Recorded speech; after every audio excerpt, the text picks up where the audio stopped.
Assalamualaikum warahmatullahi wabarakatuh. Perkenalkan, nama saya Yoga Saputra, mahasiswa semester akhir Universitas Muhammadiyah Purwokerto. Di sini saya akan menjelaskan tentang proposal saya yang meneliti referensi endofora dalam wacana berita rubrik olahraga pada surat kabar harian Kompas edisi September 2020. Ya, yang pertama adalah latar belakang masalah. Wacana disebut sebagai satuan bahasa terlengkap sebab terdapat suatu gagasan atau pikiran yang utuh sehingga dapat dipahami oleh pembaca maupun pendengar. Keutuhan dan kepaduan wacana baik secara bentuk ataupun makna dapat direalisasikan dalam bentuk wacana tulis. Wacana tulis adalah wacana yang bentuknya sebuah tulisan. Salah satu jenis wacana tulis terdapat dalam surat kabar. Peneliti menemukan adanya fenomena referensi endofora dalam rubrik olahraga. Awalnya peneliti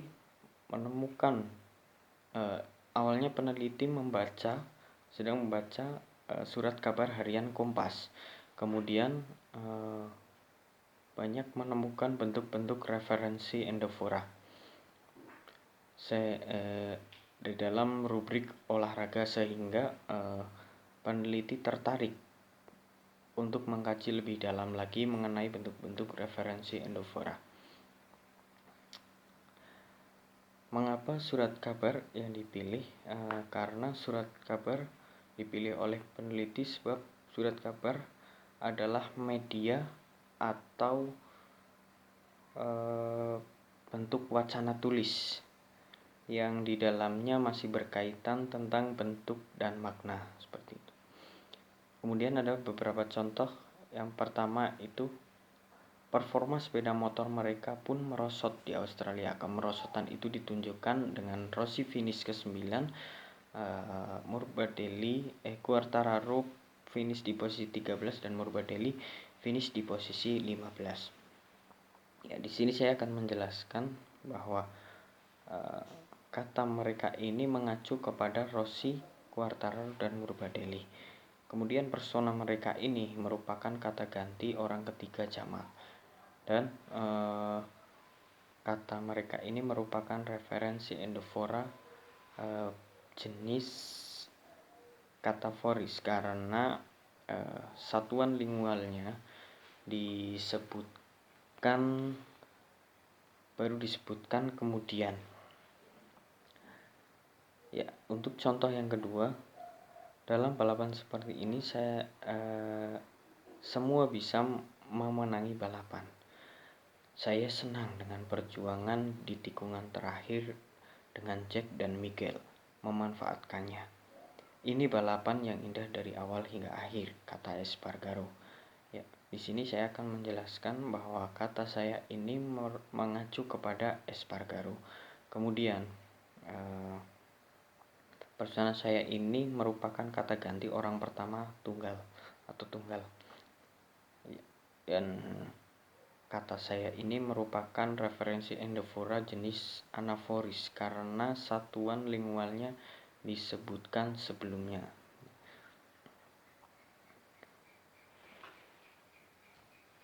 Ya, kemudian ada rumusan masalah. Rumusan masalahnya adalah bagaimanakah bentuk-bentuk penanda referensi endofora dalam wacana berita rubrik olahraga pada surat kabar harian Kompas edisi September 2020. Kemudian tujuan penelitiannya yaitu mendeskripsikan bentuk referensi endofora dalam wacana berita rubrik olahraga pada surat kabar harian Kompas edisi September 2020. Kemudian manfaat penelitian. Manfaat teoritisnya yaitu bisa menambah referensi untuk pembelajaran linguistik dan semantik. Kemudian manfaat praktisnya bagi mahasiswa itu bisa dijadikan sebuah referensi ketika mengkaji tentang referensi endofora.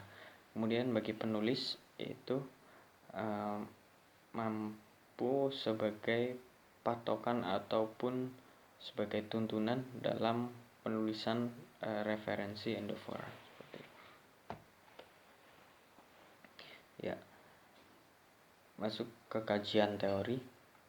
Untuk wacana, menurut Khair pada bukunya tahun 2012 halaman 267 mengemukakan bahwa wacana adalah satuan bahasa yang lengkap sehingga dalam hierarki gramatikal merupakan satuan gramatikal tertinggi dan terbesar.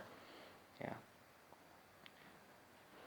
Dari beberapa ahli menyatakan dan saya simpulkan bahwa wacana merupakan satuan bahasa yang lengkap, sehingga dalam hierarki gramatikal merupakan satuan gramatikal tertinggi dan terbesar, didistribusikan dalam bentuk karangan yang utuh,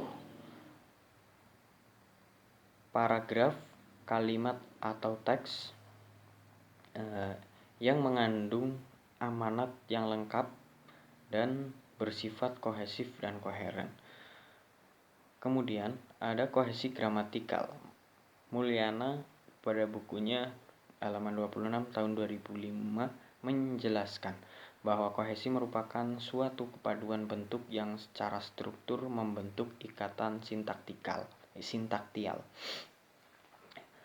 Dari beberapa para ahli, saya simpulkan bahwa kohesi gramatikal merupakan hubungan keserasian antar unsur dalam wacana yang memenuhi persyaratan gramatikal atau satuan tatanan bahasa. Ya. Kohesi gramatikal memiliki 4 jenis, yaitu referensi, substitusi, elipsis, dan konjungsi.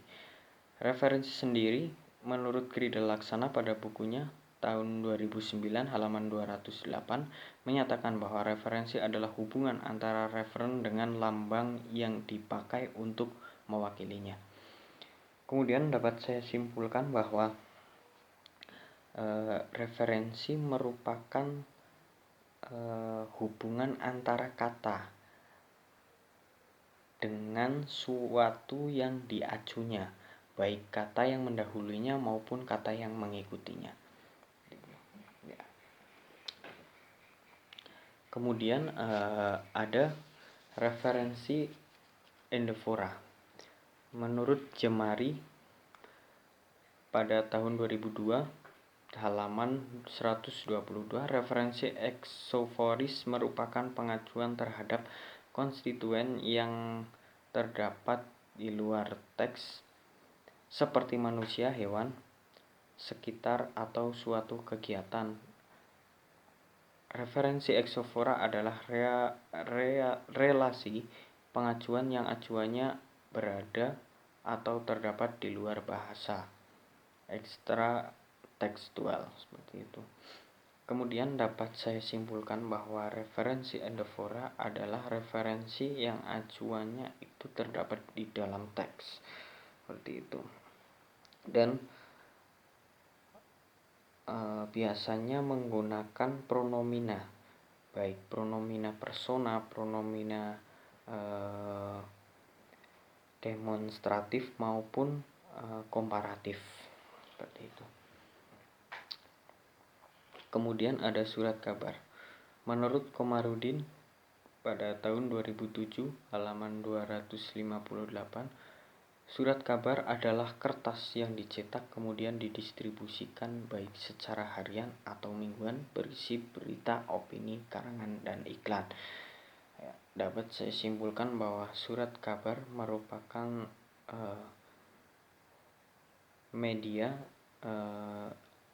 lembaran-lembaran yang dicetak dan dicetak secara berkala dan diterbitkan secara berkala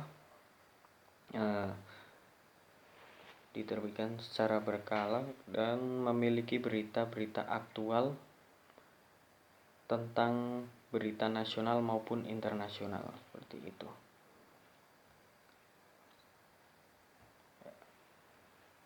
Kemudian saya akan menjelaskan referensi. Referensi terbagi menjadi dua, yaitu referensi exofora dan endofora. Referensi exofora sendiri bersifat situasional atau acuannya terdapat di luar teks wacana, seperti itu. Kemudian referensi endofora sendiri yaitu referensi yang bersifat tekstual, yaitu acuannya terdapat di dalam teks wacana. Ya, kemudian referensi endofora ini ada dua jenis, yaitu anafora dan katafora. Anafora sendiri merupakan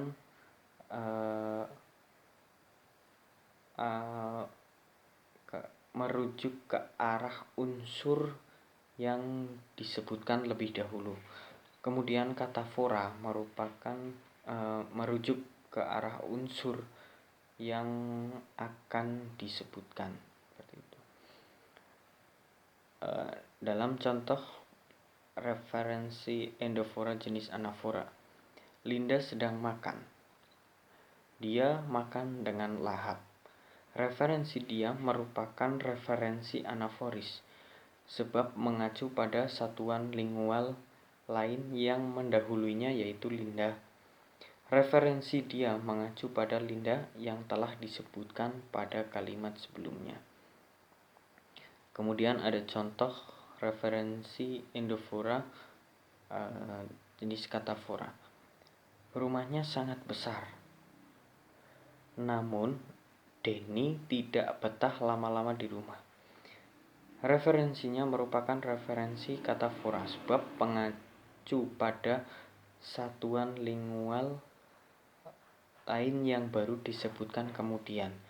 Referensinya merupakan kata ganti orang ketiga tunggal yang mengacu kepada Denny, seperti itu.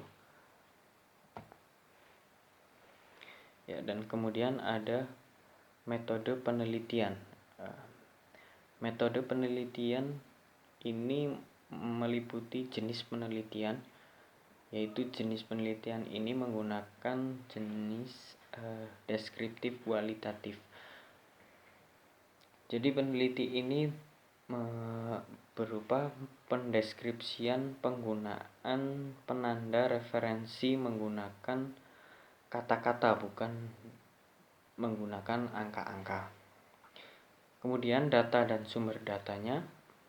Datanya yaitu kalimat-kalimat yang mengandung penanda referensi endofora dalam wacana berita surat kabar harian Kompas edisi September 2020.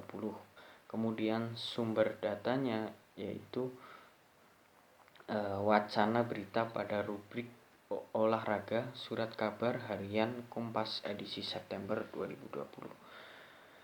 Kemudian tahap penyediaan datanya. Tahap penyediaan datanya menggunakan metode simak bebas libat cakap. Dalam penelitian ini juga peneliti menggunakan teknik catat.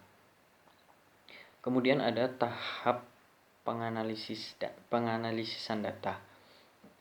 Ya, penganalisan data yang digunakan dalam penelitian ini menggunakan metode Agih. Teknik dasar yang digunakan yaitu teknik bagi unsur langsung atau BUL. Teknik lanjutannya yaitu teknik ganti, seperti itu.